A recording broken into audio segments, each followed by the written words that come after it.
Are we recording? Are we recording? Cars and Carlsberg. Carlsberg, not sponsored. What Not episode sponsored. is this? We lost track. Wow, it's been a long time since we sat down and do this. Yeah, we ran out of coconuts. Now it's Carlsberg time. Yeah. Wow, middle afternoon, crazy.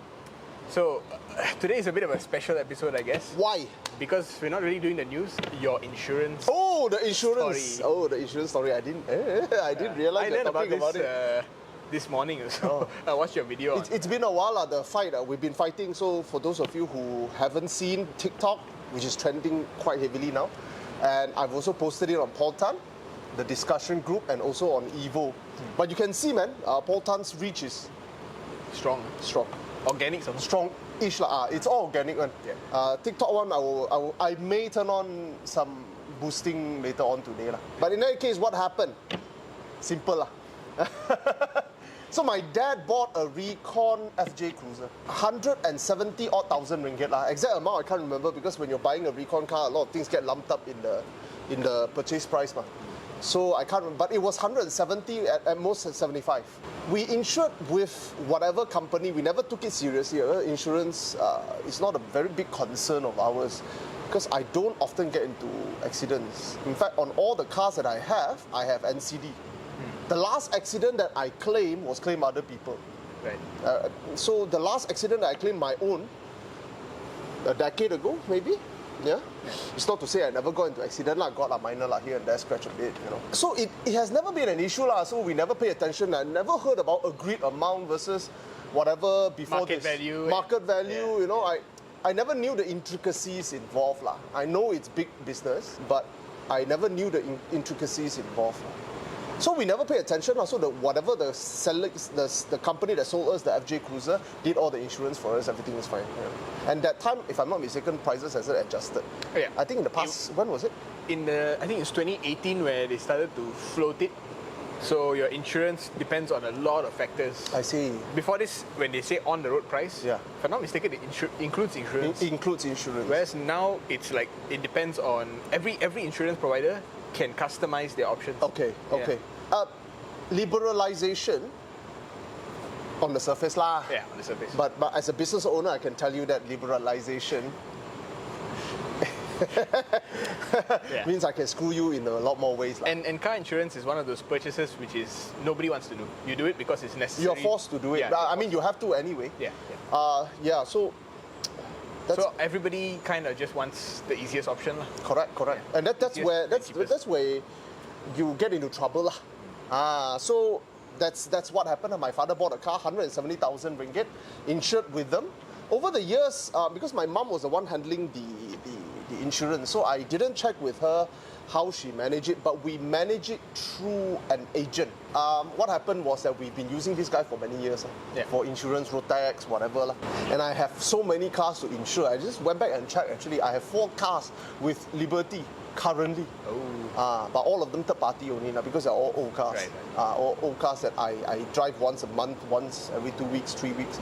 So I You don't need the additional whatever lah, because it's third party anyway. It's third party anyway. It's just fire, theft, and then you can add special perils. Yeah lah. It basically for it to be roadworthy so that if you hit someone, else, they can are claim covered, from you. correct. That's all so that I can get a road tax. Yeah. That's about it.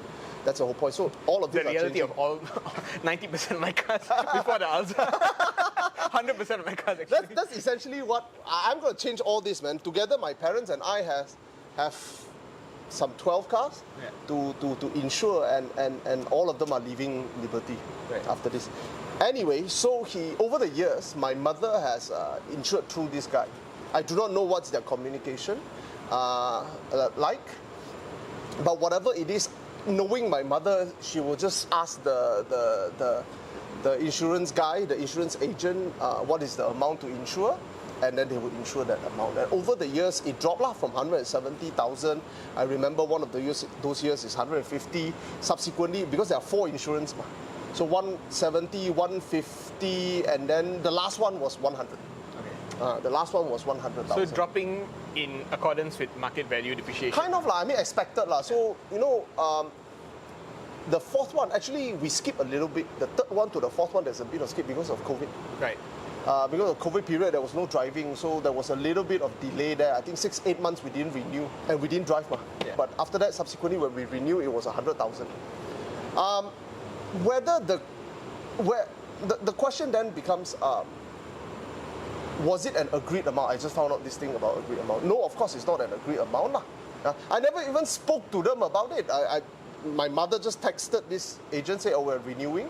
And then I said, can you send over the quote? I don't even know what are they called. Are they called renewal notice or quotation or? It's just a cover letter. Cover letter is once you cover it. Once you cover that, there should be something before. Yeah, quotation. But whatever it is, we didn't have the quotation or whatever it's called. We have a renewal notice based in black and white, in hard copy. And based on the renewal notice, it's written there 100,000. So, okay lah. So we insure 100,000. 11 months into the insurance, which is the last month, my dad got into an accident lah. Okay. And after that, he tries to make a claim. The insurance company told him that he underinsured by a significant amount, by 50,000 ringgit. Now, truth be told, at that moment, I did go and do some research. And I realized the value is the lowest part, around 100,000. But the higher end, it goes up to 130,000. Okay. But mind you, this is an enthusiast car. Yeah, and also an aside, we all know that people list cars at one price and transact at a different price. Correct. So market value is what? Whatever they say is one. listed on whatever they say one. Because like, you and I know, like, I listed my Integra at 40. I know. Sell at 30. Yeah. So what, Integra is market value is 40. Yeah? It's not. You go on Muda right now, every car has been listed for like 30% higher than the market Correct. value. And that Celica, that Celica that was listed for 200,000, 200,000. I mean, come on. Yeah. I mean, yeah. I mean, if you sample that, then suddenly your average value is somewhere between 50 to 60,000 or 40 to 50,000. Suddenly, because of that one case, your average value gone up to 100,000. Remember 2016, we went and drove 124 coupe, the turquoise colored one. 20,000. 25. Now it's what? 60. Everyone is asking. Everybody's asking for 60. Higher 50. than SL. Stupid. Makes no sense. They won't transact. You can put it there. You can, same amount with transaction amount is 40 to 50,000. I'm telling you, at most. I'm pretty sure 35 also you can. You show 35,000 ringgit. If you get one of the lowest spec one, 230. 230, yes. So anyway, yeah. So, where was I? The FJ is listed at. So I did. Truth be told, I am not. I'm in this line. I look at prices of cars, but I didn't pay specific attention to exactly how much this car was worth. I know at the back of my head, I've always known that FJ Cruiser has unreasonable resale value. It's freaking crazy, man. And the moment they stop producing it, the price shoot up. Yeah. Now, here's the thing. I know. Yeah. And this also happened before you bought the car. Correct. The pricing going up. Correct. I know this because I'm a geek when it comes to this thing. Yeah. But 99.99% of people out there are not. If they are buying an FJ Cruiser because they like it and think it's cute or they think it's a Toyota or whatever, they wouldn't know at the back of their, even for me, it's at the back of my head. So when I go and check, yes, we are at our insured sum was at the lower end of market asking. The cheapest market ask was 105 at that time. That was last year, 105. The highest of, give or take similar year, give or take 1-2 years, was 130 plus. But there is also spec differences. Some of them are still asking 140,000, despite being 12, 13 years old, all dressed up lah. Yeah. But it's stupid lah. To be honest, it's stupid value lah. Nobody's gonna pay that kind of pricing. Right? No loan, Samu. No loan, expect to come with 140,000 ringgit to buy a FJ Cruiser that is insane. 12, 13 years old.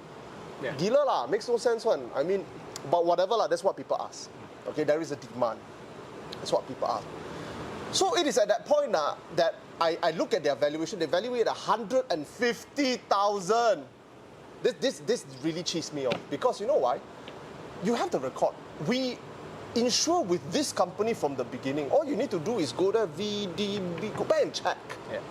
This company, it's always, at first it's Kurnia, then second year was M. After M, it was Liberty. But all the same company. It's the same company. You get what I mean? Yeah. I only found out, so after I started fighting them, I found out it's the same company.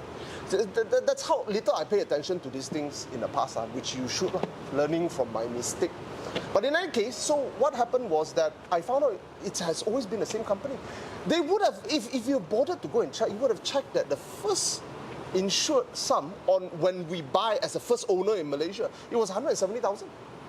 You have the cheek after 4 years to tell me 4+ years, MCO period delay. After 4+ years, you have the cheek to tell me the car depreciate 12% in value. Come on, I'm not driving a Koenigsegg Regera lah. Maybe it's a Porsche under the hood. You know what I mean? I'm not driving a Pagani Huayra, you know. Yeah. It's not an LFA that appreciates after you register it. It's a typical car with an unreasonably high resale, granted. Yeah. Unusually high resale value. So when they say 150, I'm like, wow, this guy is trying their luck. So I appeal, use their internal methods, I appeal.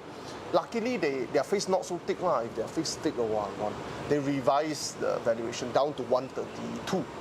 Now, 132 is not unreasonable. But by that point, I'm already pissed off with them. 132 is high. That means you are taking the average asking of the market and you're picking the top 20%. Yeah. You get what I mean? You're taking the top 20%. So it's arguable lah. Yeah, 130,000 is arguable, but at the same time, I can argue it's 110 or 105. Yeah. When I take the bottom 10, 15%, it's 100, 110. You get what I mean?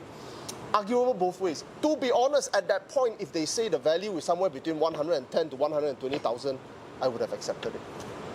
I would have, because ultimately it's not unfair. Yeah.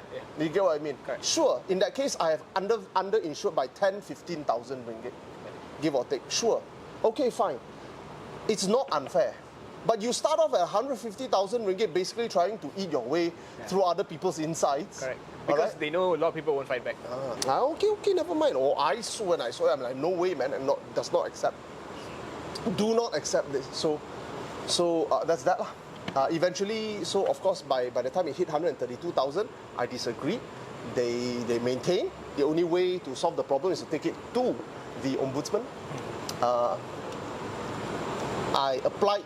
I refer the dispute to the ombudsman for financial services because you cannot go to the consumer tribunal because the consumer tribunal does not have jurisdiction to hear financial services cases. They're very technical. Yeah. And here's the thing, I've been to the consumer tribunal many times, both as a defendant and also as an appellant for businesses and whatnot. Usually you get your case heard. It's a hearing one. It's literally a hearing one. A bit intimidating one. Within 3 months. And the decision is given usually, unless it's very complex, straight away. They don't bother to give you a written judgment. They should. I think it's very, very irresponsible not to give a written judgment because then you don't know why. Apparently you have to apply one for a written judgment and it's their decision whether they want to give it. Besides the point, that's besides because they're not the courts, so they don't function on exactly the same expectation. But whatever is 3 months, and they hear tons of cases. Every time you go to consumer tribunal, you have 20% before you, 40% behind you, or 20%, 40 cases a day, give or take, something like that. Yeah. This is OFS, Ombudsman for Financial Services. They only do one thing, which is settle dispute between consumers and financial services provider. Insurance, banking, you name it. 1 year. 1 year. Actually more than that, a little bit more than 1 year. So that's part 2. You want to continue part 2? Yes.